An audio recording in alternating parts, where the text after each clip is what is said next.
నమస్కారం. మరికొద్ది రోజులైతే పార్లమెంట్ ఎన్నికలు జరగబోతున్నాయి. మన చేవెళ్ళ నియోజకవర్గంలో ఎవరు రాబోతున్నారు, పరిస్థితి ఎలా ఉంది? ఇప్పుడున్న సిచ్యువేషన్ బట్టి అయితే ప్రజెంట్ అయితే రంజిత్ రెడ్డి ఆల్రెడీ అంటే చేరికలో భాగంగా రంజిత్ రెడ్డి ప్రచారంలో భాగంగా చేస్తున్నాడు. కానీ కాకపోతే నిన్న ఆల్రెడీ కేసీఆర్ గారు ఇంటర్వ్యూ ఇచ్చిన దాని 4 గంటలు నిర్విరామంగా తెలంగాణ రాష్ట్రం ఏర్పడిన తర్వాత తొలి ముఖ్యమంత్రి కేసీఆర్ గారు పెట్టిన పథకాలకు కానీ అందరూ ఆకర్షితులై 10 సంవత్సరాలు కేసీఆర్ గారికి అవకాశం ఇచ్చారు. ఇప్పుడు ఆ పాలన జరిగిన తర్వాత కాంగ్రెస్ పార్టీ కొన్ని మోసపూరితటువంటి కొన్ని అవకాశాలు ఈ కేసీఆర్ ఇచ్చిన దానికి యాసరా పింఛన్లు 2,000 రూపాయలకు 4,000 ఇవ్వడము, రైతు బంధుకు 10,000 ఇచ్చేదానికి 15,000 ఇవ్వడము, అలాంటి దానికి ఎక్కువ పెంచి ప్రజలు మోసగించి ఆల్రెడీ ఓట్లు వేయించుకుని అధికారం ఇచ్చారు. 10 సంవత్సరాలు అధికారం ఇచ్చినటువంటి కేసీఆర్ తెలంగాణ ఏ విధంగా అంటే మన మిషన్ భద్రత వాటర్ కావచ్చు, కాకపోతే ఎలక్ట్రిసిటీ కావచ్చు, అన్ని రంగాల లోపల దూసుకుపోయిన తెలంగాణ బాగానే ఉంది. నెక్స్ట్ ఇప్పుడు ఒకసారి ప్రతిపక్షంగా ఒకసారి పరోక్షంగా అవకాశం ఇచ్చారు. సో ప్రజలు ఇప్పుడు ఆల్రెడీ కాంగ్రెస్ పార్టీకి అవకాశం ఇచ్చిన తర్వాత ఇప్పుడు ఆయన రైతు బంధు రుణమాఫీ రైతు బంధు చేస్తున్నాడు, వేయలేదు. 2 లక్షల రుణమాఫీ చేస్తున్నాడు, చేయలేదు. ఇంకోటి ఉచిత కరెంట్ అన్నాడు, కరెంట్ ఇంకా రావట్లేదు. అంటే 200 యూనిట్లకు ప్రతి ఒక్క అంటే ఇంట్లో ఉన్నటువంటి ప్రతి ఒక్కరికి 200 యూనిట్ ఫ్రీ అన్నాడు, అది రాలేదు. పింఛన్ 4,000 అన్నాడు, ఇంకా రాలేదు. ఎలాంటిదైతే కార్యక్రమాలు అయితే ఇంకా జరగలేదు. సో కాబట్టి ఇప్పుడు ఇందులో ఉన్నటువంటి బీఆర్ఎస్ లోపల రంజిత్ రెడ్డి గారికి మంచి అవకాశం ఉంది. ఆయన సీఎంకి రైట్ హ్యాండ్ అనుకోండి. ఆయన అవకాశాల కోసం అనేది పార్టీ మారాడు. ఇప్పుడు యావత్ తెలంగాణ మాత్రం ఇప్పుడు ఎంపీ కాన్స్టిట్యున్సీ లోపల 28,60,000 ఓటర్లు ఉన్నారు. ప్రజెంట్ దీని లోపల 22 అంటే 18,80,000 రూపాయలు 18,80,000 బీసీలు, 4 లక్షలు ముస్లింలు, 22 లక్షలు మిగతా ఓసీలు కానీ వెలమలు కానీ ఇంకా వేరే వాళ్ళు ఉన్నారు. బీసీ వాళ్ళు అందరం మమేకమై బీసీ వారిని మేము గెలిపించుకుంటే రేపొద్దున యావత్ తెలంగాణ లోపల పార్టీ అనే దాని లోపల సీఎం కుర్చీ అయినా మిగతా అటువంటి ఎంపీ కానీ ఎమ్మెల్యే కానీ మినిస్టర్ కానీ ఏది ఇవ్వాలన్నా మేము బీసీలు అటువంటిది ఏకైక ఇది అనుకుంటాం. ఇప్పుడు మొన్న ఒక రెడ్డి గారు ఆల్రెడీ మాకు ఏమని ఒకటి వదిలేరు, ఏమని మీ దమ్ముంటే బీసీలను గెలిపించుకోని చెప్పేసి నిన్న 4 గంటలు మాట్లాడిన దాంట్లో ప్రజలు ఆలోచన చేసి ఖచ్చితంగా గుణపాఠం చెప్తారు, కాంగ్రెస్ పార్టీకి బుద్ధి చెప్తారు. బీఆర్ఎస్ పార్టీ ఆల్రెడీ ఖచ్చితంగా గెలుస్తుంది. బీఆర్ఎస్ పార్టీ ఉన్నటువంటి పథకాలకు ఇంతకుముందు ఏ విధంగా ఉండే తెలంగాణ ఇప్పుడు ఎట్లుంది, అప్పుడు ఎట్లుంది తెలంగాణ, ఇప్పుడు ఎట్లుంది తెలంగాణ ప్రజలు గమనిస్తారు. ఖచ్చితంగా బీఆర్ఎస్ పార్టీ జ్ఞానేశ్వర్ గారు గెలుస్తారు. అంటే ప్రజెంట్ అయితే మామూలుగా అసెంబ్లీలో కాంగ్రెస్ ఉంది కదా రాష్ట్రంలో మొత్తం ఉంది. సో కాంగ్రెస్ వస్తే ఏం ఉపయోగం ఉండదు అంటారా? కాంగ్రెస్ వస్తే ఉపయోగం ఏముండదు అంటారా మీ ఆలోచన? కాంగ్రెస్ వస్తే ఉపయోగం ఏం లేదు. ఇప్పుడు ఇంకోటి దీనికి ఆపోజిషన్గా బీజేపీ నరేంద్ర మోడీ సెంటర్లో ఉన్నాడు. ఇక్కడ ఉన్నటువంటి ఎంపీ క్యాండిడేట్ కొండా విశ్వేశ్వరరెడ్డి ఉండే, అతనికి ఆల్రెడీ ఒకసారి అవకాశం ఇచ్చారు. బీఆర్ఎస్ పార్టీ నుంచి ఒకసారి అవకాశం ఇచ్చారు, గెలిచిండు. ఆయన ఏ విధంగా మాత్రం డెవలప్మెంట్ చేయలేదు. రంజిత్ రెడ్డి కూడా ఒకసారి అవకాశం ఇచ్చారు. ఆయన కొద్దిగా ప్రజలకు అందుబాటులో ఉండి ఏ సమస్యకైనా సరే అందుబాటులో ఉండి ఆయన ఒక ఎంపీ అంటే ఈ ఉన్నటువంటి ఎంపీ చేవెళ్ళలో ఎప్పుడే కానీ ఉన్నటువంటి స్థానంలో ఎంపీ గారు రంజిత్ రెడ్డి అంటే ఆయన ఒక నేమ్ సంపాదించుకున్నారు.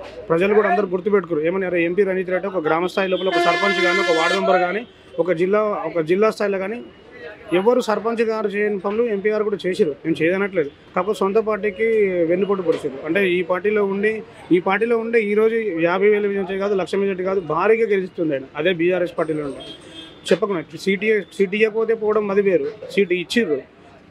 ఇవాళ తెలంగాణ లోపల మన గవర్నమెంట్ ఫామ్ అయిన దాని లోపల రేపు పొద్దుగల ఏదైనా గవర్నమెంట్ ఫామ్ అయిన లోపల అత్యధికంగా ఇప్పుడు కేటీఆర్ పురపాలక మినిస్టర్ ఏ విధంగా ఉన్నారు, రైట్ మినిస్టర్, ఆ విధంగా దానికన్నా ఎక్కువ ఉంటున్నాయి.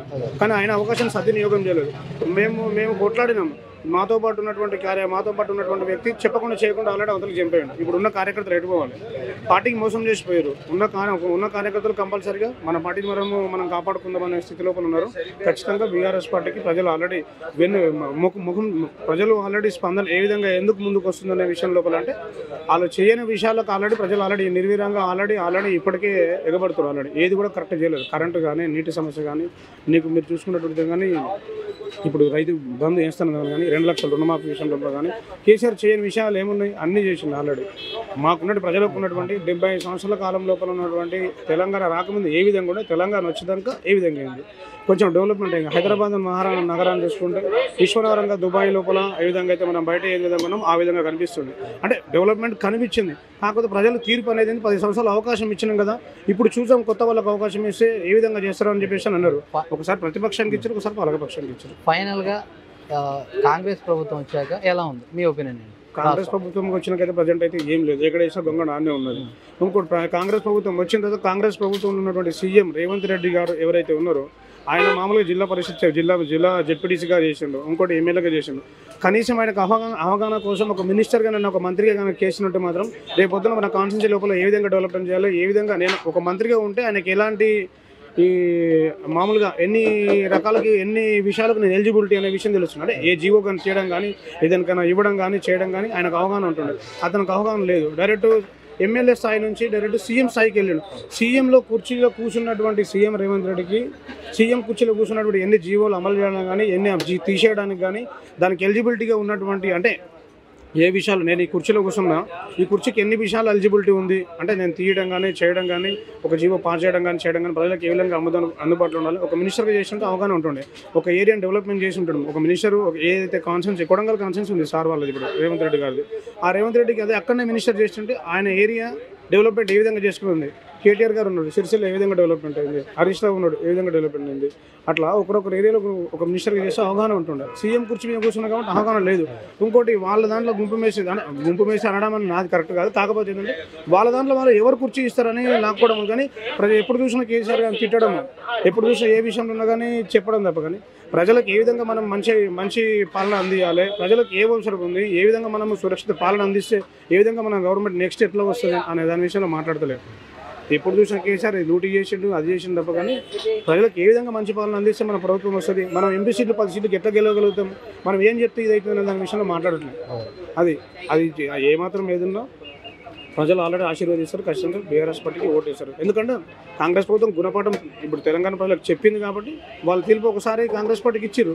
బీఆర్ఎస్కు ఆల్రెడీ ఎంపీ స్థానంలో ఇస్తారని చెప్పేసి మేము అనుకుంటున్నాం.